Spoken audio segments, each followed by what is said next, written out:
जय हिंद। चलिए समझते हैं आज का टॉपिक हम दांत के बारे में, यानी कि टीथ। तो दांतों का अध्ययन सबसे पहले हम समझते हैं कि क्या कहलाता है। दांतों का अध्ययन ओडोंटोलॉजी कहलाता है। और दांत मुख्य रूप से जो ऊपरी भाग होता है, यानी कि उसको हम शिखर कहते हैं, यानी कि क्रोन।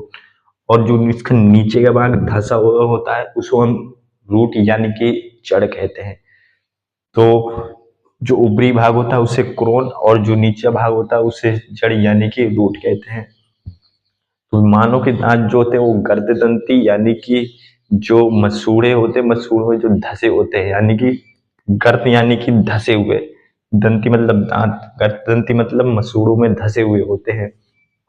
दांतों का निर्माण मुख्य रूप से कैल्शियम फास्फेट, कैल्शियम कार्बोनेट और कैल्शियम क्लोराइड आपस में मिलकर दांतों का निर्माण करते हैं। तो मुख्य रूप से दांतों में कैल्शियम फास्फेट पाया जाता है अधिकतर मात्रा में, और उसके बाद कैल्शियम कार्बोनेट और सबसे कम मात्रा में कैल्शियम क्लोराइड पाया जाता है दांतों में।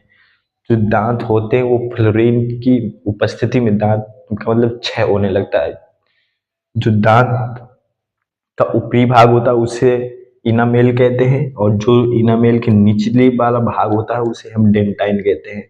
तो मानव शरीर का जो कठोर भाग होता है सबसे, उसे हम इनामेल कहते हैं, जो कि मतलब बाहरी वातावरण से जिसे रक्षा करता है।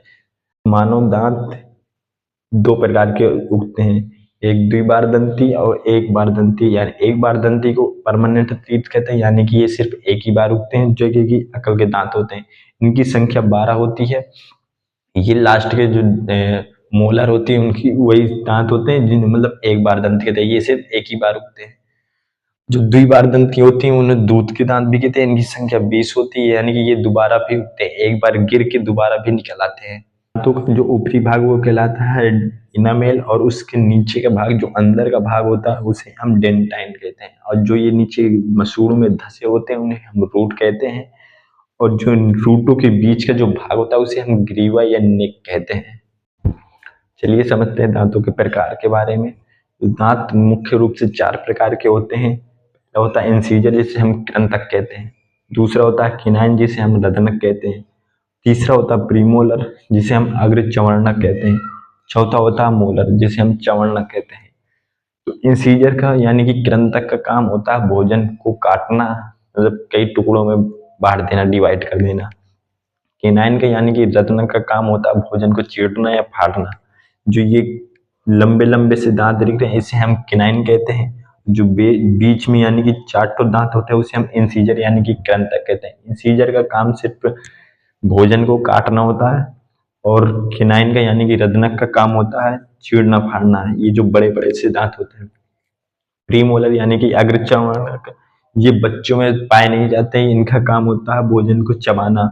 मोलर का यानी कि चवर्णक का काम भी होता है भोजन को चबाना। बच्चे होते हैं उनमें, बच्चों में ये प्रीमोलर और ये मोलर, ये दोनों ही दांत नहीं पाए जाते हैं। जैसे जैसे वयस्क होते हैं यानी कि एडल्ट एज में आते हैं, प्रीमोलर निकलना स्टार्ट हो जाते हैं। और लास्ट के जो मोलर जो होते हैं, और मोलर के जो भी लास्ट का जो थर्ड मोलर होता है वो वयस्क में नहीं आता। ये लगभग 23 या 24 साल की एज में निकलना स्टार्ट हो जाता है। जो दांतों का जो मेन फार्मूला होता है 21-23/21-23, यानी कि ऊपर 2 जोड़ी इंसीजर, नीचे भी 2 जोड़ी इंसीजर, एक जोड़ी ऊपर दांत केनाइन, एक जोड़ी नीचे भी दांत केनाइन, 2 जोड़ी ऊपर प्रीमोलर, 2 जोड़ी नीचे प्रीमोलर, 3 जोड़ी ऊपर मोलर, 3 जोड़ी नीचे मोलर। जो बच्चों में दांत होते हैं उनका सूत्र जो होता है 21/02 यानी कि 2 जोड़ी ऊपर 2 जोड़ी नीचे इंसीजर होते हैं, एक जोड़ी ऊपर केनाइन, एक जोड़ी नीचे केनाइन होते हैं। उनमें प्रीमोलर यानी कि 0/0, यानी कि ऊपर ना ही प्रीमोलर होते हैं ना ही नीचे प्रीमोलर होते हैं। 2/2 यानी कि मोलर के दांत है, यानी कि 2 जोड़ी ऊपर मोलर, 2 जोड़ी नीचे मोलर बच्चों में होते हैं, यानी कि थर्ड मोलर उनमें भी नहीं होता। जो पक्षी होते हैं, पक्षियों की दांत की जगह रूपांतरित उनकी चोंच हो जाती है। जो सबसे ज्यादा मतलब दांत की संख्या जो होती है वो स्तनधारियों में सूअर या घोड़े की होती है, और दूसरे रूप से देखें मच्छर के जो 47 दांत होते हैं, और हम इंसानों में यानी कि टोटल कुल 32 दांत होते हैं।